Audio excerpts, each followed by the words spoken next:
What's going on, guys? Welcome back to another This Week in Tracks, where we go over the tracks, both free and paid, that released during the past week here in MX Bikes. I will review them, do a lap on them so you can see what they have to offer and make a decision for yourself if you think they are worth the download or not. This is the first week since the new OEMs have dropped, and it's kind of pretty clear that most of the tracks were created using the previous OEMs, which were a little bit faster, a little bit easier to control. So, and then also on top of that, there was just generally a little bit less tracks than usual. But on that note, starting with Bikini Bottom Supercross here by Patrick MX, no secret formula to be found here, but it is a pretty casual, if you're new to the game, new to Supercross, decent track for you to play, and of course the environment's pretty cool. Next up, we got Manland by Jordan's Yamaha 118. This track's a little bit funky. It has kind of like a backyard track feel with, sort of like the natural terrain type textures that it has. Has kind of a cool vibe to it. I like the color. The scaling is a little weird. You can tell some of the jumps toward the end are a little bit like massive, especially for these new OEMs. So they're a little bit tough to hit. But other than that, I mean, the track's kind of vibey, kind of flows a little bit. It's free. It's not like you paid for it. And, he put some work into the surroundings, put some trees, got some nice bowl corners, which helps with these new OEMs and how slippery they are. But yeah, I mean, I think it's worth spinning a few laps on for sure. I had a good time, filming the lap. So there's some good scrub jumps, good whip jumps. And, I think you did a decent job on this one.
Next up, we have 24 AKS MX R1 Concord by Skrillex.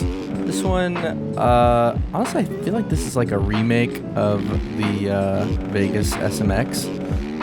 It looks honestly very similar. The layout's like pretty much the same. All the turning through the dual starts and all that fun stuff. So the textures on this track are really cool. I think he did a great job creating the environment. The corners and the jumps, they're a little bit challenging, but honestly, I don't know how much of that is like a skill issue with these new OEMs and me just being terrible, or if the jumps kind of spacing in general is just a little bit challenging.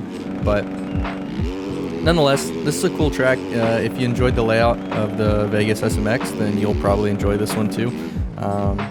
It looks pretty sick, and it plays pretty good too. So yeah, definitely a good job by Skrillex. I would be curious to see kind of this same sort of quality. Like the quality of the track is pretty good. I'd be curious to see this on like a different layout or a different Supercross track, or like a custom Supercross track or something like that, because I think that this could be really cool. But me personally, not the biggest fan of the SMX layout. So, but nonetheless, still a cool track, and it's free. So give it a shot.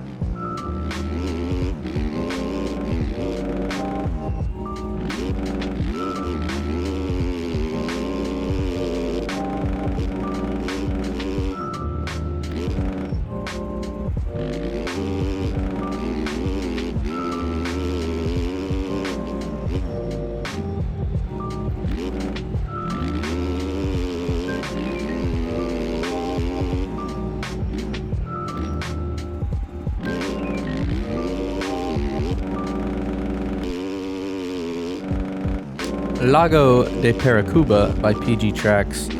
This one, I think, was the most enjoyable of the week for me, mainly just because I was having such a hard time on these new OEMs with traction and stuff, and he did a great job of just making some berms that you could really just hit wide open. This track flows pretty nice, and like I said, it's got some really cool corners and berms where you can literally just hold it wicked and not really worry about the consequences. So overall, I don't know. I feel like it kind of looks familiar. This might be like a loose replica of a GP track. I feel like the layout seems very familiar. But I am not for sure. All I know is that he did a pretty good job on it. The textures are pretty nice. You know, some trees here and there, some stands, so definitely a little bit of attention to detail. And yeah, it flows pretty good, and I had a good time playing it, so definitely worth the download.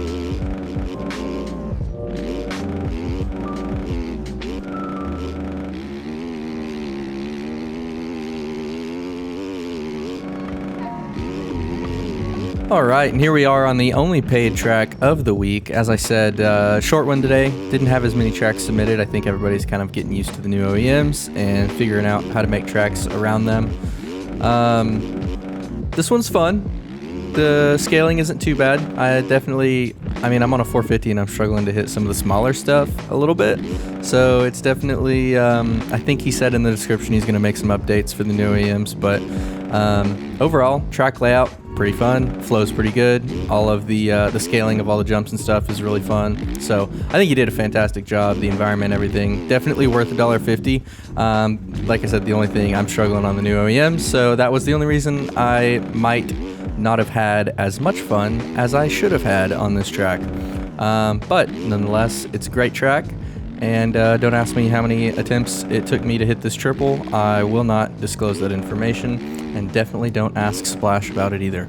Either way, that is it for another week of This Week in Tracks, and we'll catch you next week.